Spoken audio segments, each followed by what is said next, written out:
Hi guys, it's Amy and you have found Amy Loves Crochet. Your time means so much to me, so thank you very much for clicking on any of my videos. This channel is just all about my trials and tribulations as I go through my crochet journey, and I hope to motivate or inspire you that if I was brave enough to try something or step out of my box, that you might do the same. So generally what I have is yarn that I have in my stash or something that I've bought on clearance, and I'm often curious, what am I going to do with this yarn?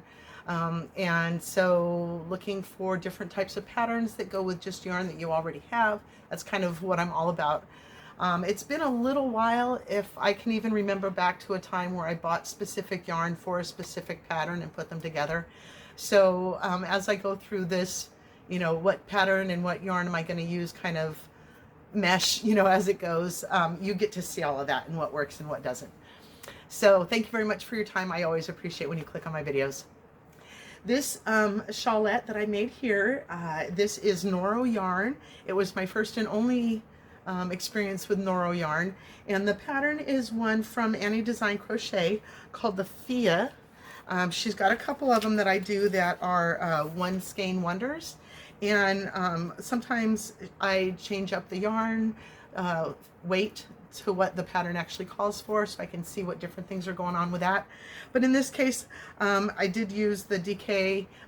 She suggests for this pattern you use 500 yards of DK or a light 4. And so I really just enjoyed the way that this turned out. It gives you, you know, you've got these little clusters of double crochets and then a V-stitch kind of alternating. So when you get to the bottom row here, as you chain up, it gives you like an automatic scallop, so you don't have to do a new, you don't have to do a border for it. So I just really enjoyed this colorway and how it all played out, how the colors all, you know, just come out of the cakes by themselves, or the little donuts, or whatever you want to call these Noros that I had. So I will link the video where I discussed making this down below if you don't mind going to check that out as well for a little more information. So what have I been working on this week? Well, as you can see by the thumbnail, I worked with my Homestead Fibers little mini skein packs, and these were purchased at Seven Sisters. So there are 7 mini skeins in there, and each one of the colorways is named for one of the sisters. So when I was working this pattern, if you have ever seen my channel, you know me that if I'm going to add color changes where there were not color changes, you know, I kind of struggle where I might put those for the best aesthetic look. And in this case, she had a DK yarn, and I'm using fingering weight, so that was already a different thing. And so if you haven't seen this pattern before, it's from Expression Fiber Arts, and it's called the Chauncey. And I'm going to go ahead and insert a picture here of what her shawl looked like. And I had started with one idea about how I was going to work this up, and decided to kind of change it mid-go. She has a video where she talks about the beginning of the project and how to do the start of it. And so you start with one solid edge or one straight edge, and then you're increasing on one side. Well, she doesn't ever get to the point where she's decreasing. You have to buy the pattern for that. And I decided when I started it, I was going to start with the one, you know, I was going to use one package of these minis if I could get away with it. And I would start with one of the colors and just work, you know, until I got to the last color in the group, and just have it go like in one direction and have one side longer than the other, kind of have it asymmetrical. But it got really long, and I didn't want it just to be so long on one side and so short on the other. I mean, there was not a curve to it. As I said, the top was straight. So it was like, that's not really what I was looking for. So then I bought the 2 packages of yarn. I have 2 of them.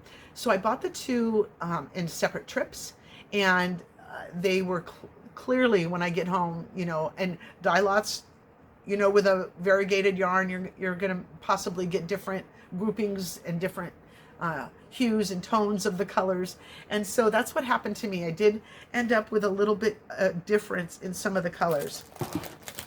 So before I show you my finished project, I do want to show you, this is the yarn that I have left over So I had 2 complete mini skeins that I did not get into yet, and then some of them that I just got into a little bit, and then some I only have a little tiny bit left of. So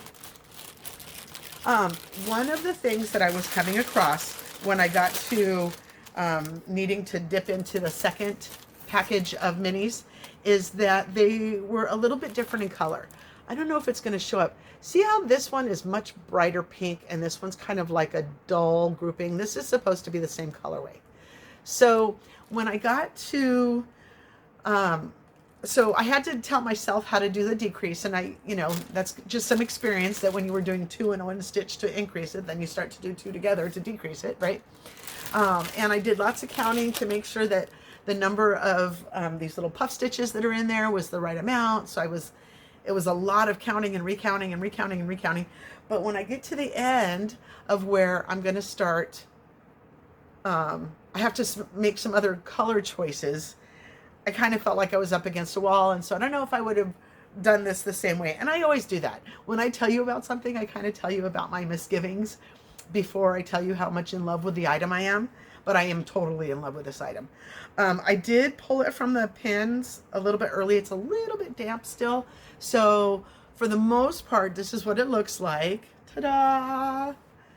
So, oh my gosh, it's so pretty. Look at that. I love this. Okay, so what I started to do was, through her little tutorial, I did the amount of rows that she said in the order that she said them. But then when I saw this picture, that is where I decided to change up the number of rows and the order of colors and things like that. So as you can see with hers, she's got 4 rows of the puff stitches, whereas in her little tutorial, she only discusses 3 rows. And she did the color changes to be some solid rows before the puffs and then some solid rows after the puff. And that's kind of how I wanted to split my colors up as well. So I frogged out the beginning that I had done. Let me hold it from the top. And started again. And I started with this pink as the most pale pink. And then I've got my 4 puff stitches, my 4 rows of puff stitches. And then I did 3 more rows of this solid color. And then I changed my yarn. And so there's there's 3. I did 3 rows here. And then I started the next color with 4 rows. Did my 4 rows of puff, and then 3 rows here, and so on.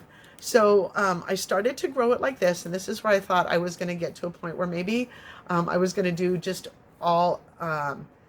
use one package and just make the end, you know, asymmetrical. But I got to here, and the green, it was way, you know, it's it's long. I didn't know if I wanted it to be that long or, you know, just keep on going, because at this point I had the green. And then I had this light green and then the yellow to still do. So if the light green, you know, I mean, if the dark green was ending right here, you could imagine this much more. You see the dark green here? That much more of this color and then this color. So it would have been like half my body height, you know. So I decided to go ahead and start to decrease on the light green here. And then as I went into the yellow, I thought, what am I going to do? I've got 3 more colors to figure out here for the edges. And I didn't want my tails to be the same color.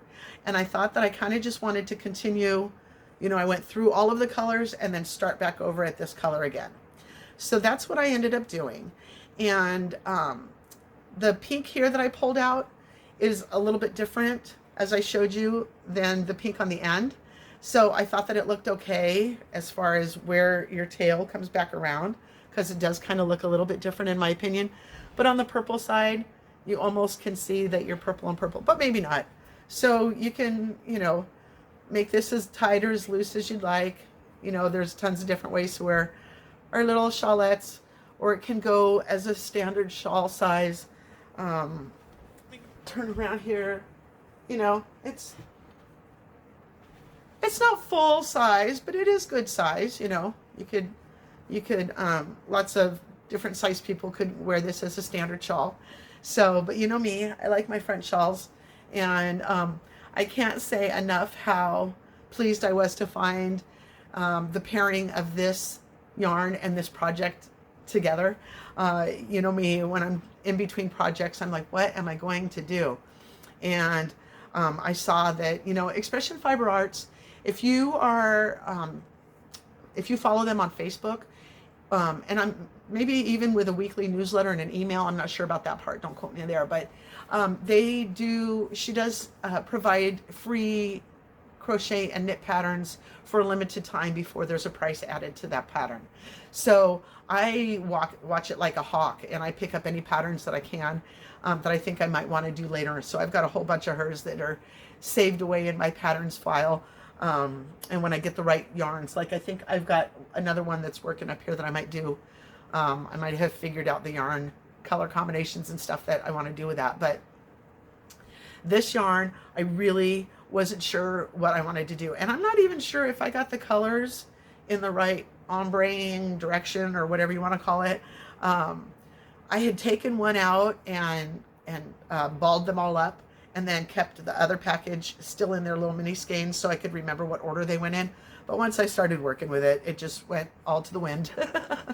So, you know, when I'm not sure what to do and then I find one that goes together, I just thought it was fantastic. So I will weigh this. I forgot to do it beforehand, and put it in the video right here so that you can see how much yarn I used for this, because I've got so much left over as well. And I used a 4mm G size hook for it. So really, really, really pleased with the way that it paired together. I'm not always happy with the way the colors lay and things like that. And I'm always positive that even though I may not prefer it, somebody else definitely could. So, so yeah, this is, I couldn't be more pleased with the way that this turned out. I think it was just perfect to what I saw and what I wanted to do, and all of that. So this is definitely a plus. Okay, and I don't know about you. I thought about maybe putting a border on it. I mean, the border does not look that bad. It's a little bit wonky. Like I said, I pulled it off the pins a little bit early. So if you're paying that close attention to it, you might see when you're pinning it, it's kind of hard to do because you want to keep all these lines straight, you know. So I was really working with it. I had this, I think, was the item that I pinned that I had the most pins in. I don't know that I've used as many pins on something else that I've blocked before. Okay, so that's all of that. So then, what else I've been working on? You can see a little blank space over here. I've got a bunch of Malabrigos, and these are Lady Man Fiber Arts. I had this variegated color, and then I also had a red color that was kind of like this one here. And so that's the project that I'm currently working on. And so I'm super jazzed the way that that one's working out. I can't wait to share it with you next video. But I often get stuck if I want to work on something and the yarn is still in hank form and I need to get it into a cake form before I can even start to use it. That can be a hurdle for me to want to start a project with it. So because I was deciding, there's one that I grabbed that I started working on already with the red here, the Love Me Tender, and then I took one of my Malabrigos and put that together. Did she? No, she didn't. I never do that, but I did with this project, so that's why I'm super excited about it. And I decided to go ahead and cake up the rest of the 4 weights that I had down here so that I could kind of work through them. They've been a block, you know. As I started my crazy, greedy, like I can't get enough yarn buying, and I've got my areas, you know, my fingering weight, and then my sport weight, and then my DK, and my worsted weight. I had a whole bunch of worsted weight here, and it just was sitting there. Like I could never find the right patterns and stuff that I wanted to work with it. So I finally got those all caked up so that I can just work them when I want to work them, and that's good for me. That's huge for me. And it was kind of funny because, so I've got this one is Lotus. It's the Rios is their worsted in the Malabrigo color. So it's just gorgeous. I love, love, love it. I have just the one that I was going to pair with one of the other colors that's in this project. And so I just decided to go ahead and get that caked up so that I can work it when I want to work it. And then I reached for my Rios, that's the Arco Iris. Now, I have two skeins that are kind of one colorish, and then I had one skein that was kind of a different colorish. I bought them at two different times, and I don't remember which ones I bought first or which ones I bought second or whatever, but I'm going to hold up, like, this is one colorway of the Arco Iris, and then look at this one, is so different. So I don't know that I'm going to be able to put these three together unless I'm sure I put this one in the middle of it all. Like, it's got to be all worked, you know, all mixed around. Move the coconut half. You're not going to see where the secret is, right? But I just couldn't believe what color difference they came up with. So that is taking care of all my worsteds. And the last skein that I went to cake up was a bleep nightmare. Oh my gosh. All of the other ones that I was caking up, husband and I having conversation, and this last one was hanked up all wrong. And I got it, you know, I get started with the winder and a giant knot that I cannot get out. So now I have to go from the back side and put it into a ball so that I can over and under it through all of the knots and stuff, and then wind it from the ball. So it took me hours, a couple of hours to work on that one, and I'm so thankful that it was the last one I did, because if it was the first one I did, I'd have stopped and not got the rest of the stuff caked up. So it was really, you know, you get through a caking episode if you do that in you know, in a bulk. It can be a little bit fun, or it can be a little bit crazy. I started fun, ended up crazy. So can't wait to show that project with you on next video. I explained the Noro, I showed you my current, and so, oh, the other thing that I did was, if you guys know about my saga of, I rarely buy patterns. I bought a pattern for a yarn that I thought I was buying it for the bulky yarn that I have. It was actually for worsted weight. So it's called the yarn itself is Painted Canyon, if I'm not mistaken, by Yarnbee. But I decided instead to use some of my Big Twist for it up here, that I've been a Big Twist premium that's old. It's not quite vintage, but it is a little bit older. So I explained how I was going to use this one here for the bulk of it, and then needed to add some other colors for the stripes that go into it. And I found some yarn up here that, I don't know if you can see, I had a whole bunch of different colors that I was going to think I'm throwing into it, making pops of colors and stuff like that, and that's not what I wanted to do after all. So I've been I've been keeping my eye open for any other yarns that I can put with it. And so this is some of the same colorway. This is called Graphite Tones. And so I've already got a bunch of this, maybe only 3. So I had 3 of this, and then I've got some that are the grays that are in it. So I saw somebody else on eBay had some. I sent a message, if I buy 6, will you reduce it to this price? She did, sent me a 7th skein, so thank you very much for that. And when I pulled it out of the wrapper, I thought it was, this color here looked a lot more green than what I had. So I was really like, oh, it's not going to match. It totally matches. I don't know what I'm thinking about. Some of them are just wrapped much more gray, and some of them are wrapped with a lot more black looking color in it. So I'm super excited now, because I have enough to do the sweater in it's a hooded cardigan in just this color here, and then these graphite tones. So super, super excited to kind of get that off my working towards it plate. And now I'm going to be able to start putting the item together. So that's what my week has been all about. I hope everything's going well in your world. Have a wonderfully blessed day, and I hope you'll come back and see me again. Thank you so much. Bye-bye.